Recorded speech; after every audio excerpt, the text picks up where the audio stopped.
Shalom, we are continuing now with Psalm 17, a prayer of David. Hear, O Lord, what is just. Heed my cry. Give ear to my prayer, uttered without guile. My vindication will come from you. Your eyes will behold what is right. You have visited me at night, probed my mind. You have tested me and found nothing amiss. I determined that my mouth should not transgress. As for man's dealings, in accord with the command of your lips, I have kept in view the fate of the lawless. My feet have held to your paths. My legs have not given way. I call on you. You will answer me, God. Turn your ear to me. Hear what I say. Display your faithfulness in wondrous deeds. You who deliver with your right hand those who seek refuge from assailants. Guard me like the apple of your eye. Hide me in the shadow of your wings from the wicked who despoil me, my mortal enemies who encircle me. Their hearts are closed to pity. They mouth arrogance. Now they hem in our feet on every side. They set their eyes roaming over the land. He is like a lion eager for prey, a king of beasts lying in wait.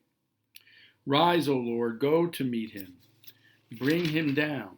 Rescue me from the wicked with your sword, from men, O Lord, with your hand, from men whose share in life is fleeting. But as to your treasured ones, fill their bellies. Their sons too shall be satisfied, and have something to leave over for their young. Then I, justified, will behold your face. Awake, I am filled with the vision of you.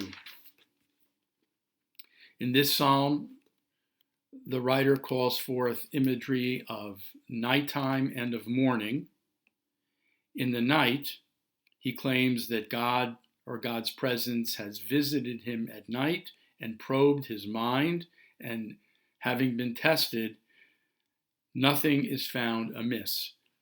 In other words, as the writer turns in at night, he goes through a kind of a moral inventory and finds nothing wrong, nothing amiss.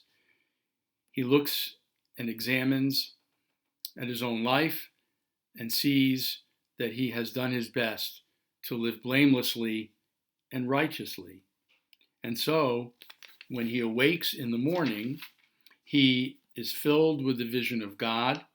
He beholds God's face or God's presence, having known that he is trying to live a blameless life. This theme is also referenced in the psalm immediately preceding this, in Psalm 16, where the psalmist claims that in the evening, his conscience admonishes him. That is, that again, as he is about to turn in to go to sleep, or before going to bed, he kind of goes through an exercise of conscience and concludes that there is nothing to feel really guilty about, that he has spent his day with the intention of living a good and righteous life. The theme of this Psalm 17 is reminiscent of a very powerful theme in the book of Job. Of course, Job, the main character, is a man who is blameless and righteous, but is tested by God. He loses his family, his health, his wealth and possessions.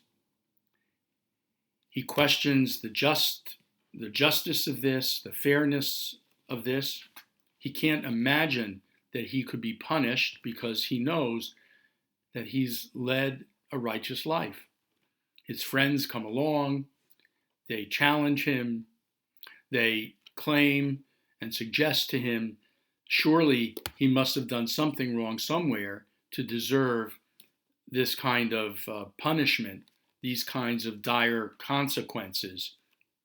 But Job having combed his own conscience, cannot find anything that would in any way measure up to the kind of terrible suffering that he is enduring. And he simply cannot understand how it could be that his righteous living would in any way be recompensed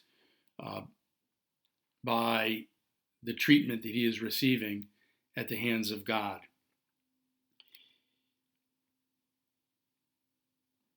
So Job's enemies are not necessarily human enemies, unlike the psalmist, who thinks of his enemies as pursuers, as people who are lying in wait to depose him. If the psalmist identifies with King David, David is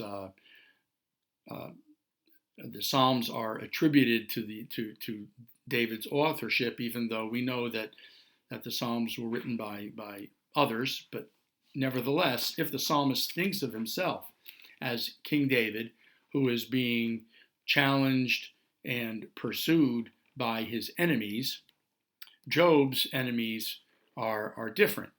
Job's enemies have to do with loss of life, loss of health, loss of wealth, all these things that are not seen in the way that David's enemies would have been actually seen and perceived. And so in today's world, to think of enemies as human beings, as people who are essentially out to get us, is really not useful or productive. To focus too much of our attention today on people whom we hate or resent, to harbor anger and resentment in our hearts day in and day out against our own perceived enemies, causes inflammation within us, a kind of an unhealthy disposition that can only set us up for possibly a greater degree of vulnerability to sickness or to other kinds of harmful forces. So the idea is not to focus on our human enemies. Remember that the enemy today is unseen. It is a virus that cannot be seen, but whose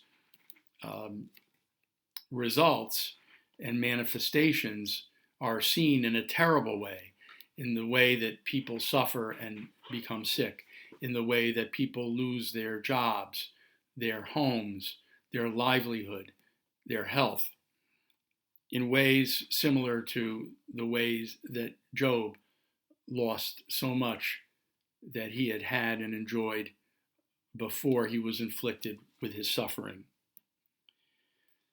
Our enemies unseen, in this case, a terrible pandemic, we pray will be arrested and stopped. And if we apply the psalmist's theme here, the way that would be stopped would be by virtue of some kind of miracle coming from the Lord. And maybe God's intervention and miracle in the case of COVID-19 will be manifested in treatment, medicines, a vaccine, God willing. In other words, God's power and God's intervention and spirit manifest through the ingenuity of scientists and medical people who, God willing, will be able to bring a cure or a vaccine to this terrible scourge. Meanwhile, we will wait, we will be safe, we will practice the procedures that are asked of us, and we will continue to maintain a strong sense of faith and hope in God. Thank you.